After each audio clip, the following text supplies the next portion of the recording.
guys, Hunter McCamey here. Wait. What? You always do the intro. Yeah. Okay. I'm Chris Adams.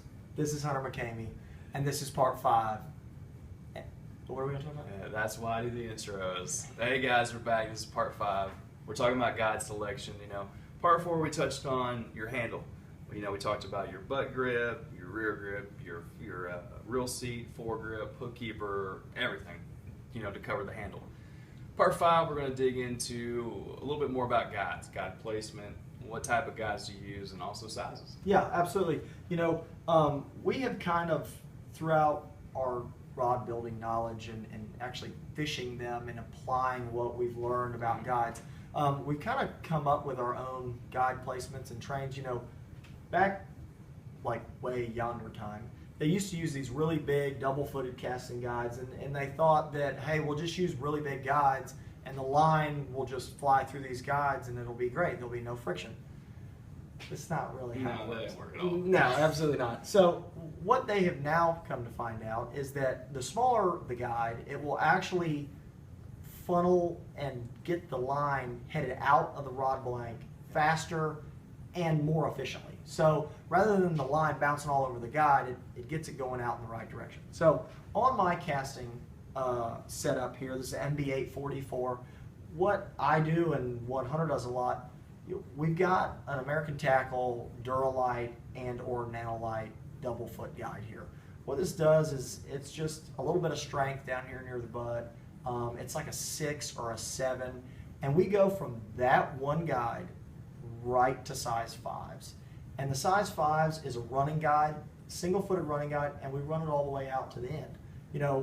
That is a guide that allows a braid to fluoro connection. Absolutely. It allows 20-pound fluoro. It allows 50-pound braid. It's great. It's really easy, and it's just something that's worked for us. Yeah, it basically is kind of like a hybrid guide train, I guess you could say. Yeah. Like Chris said, you have the outdated, 2016, the double foot that's not needed. Yeah, all these transition guides and all that. And also you have your micro guides, which micro guides are great, especially for if you're using solely braided line on your rod.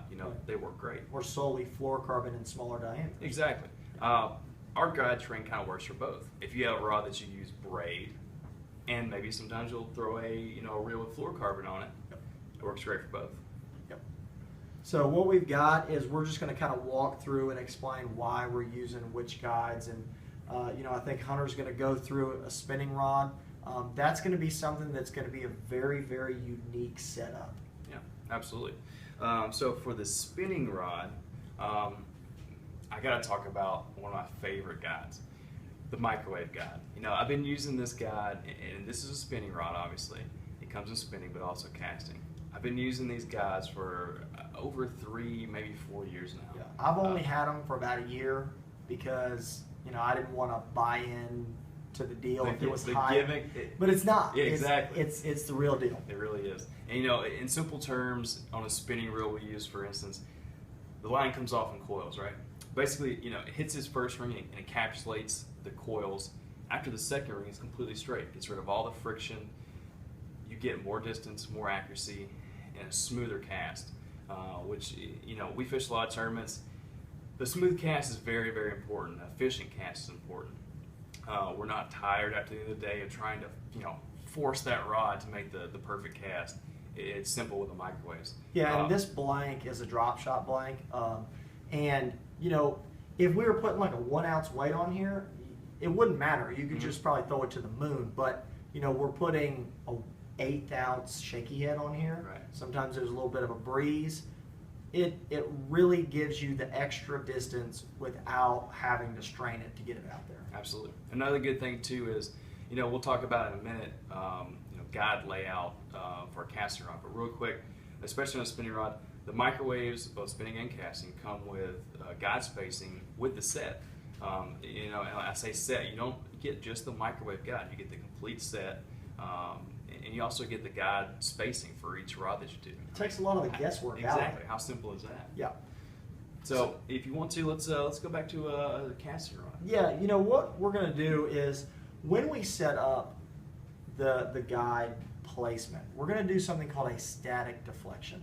Now what that is taking a rod as a casting rod, and we're going to flex it in the same manner that you would when you fish it.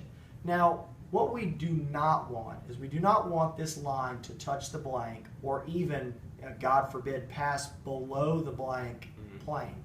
So we're going to let the guide carry the line throughout the rod. So when we hang this, you can take and tie it off to a chair or something and turn the reel. This does not need to be doubled over. We don't need to be He-Man trying to bend this rod at a 90-degree angle. It just needs to be deflected, put a nice little arc in it, and that way we can take the guides and use that guide tubing or the tape and lay them out before we even go through the effort to wrap them.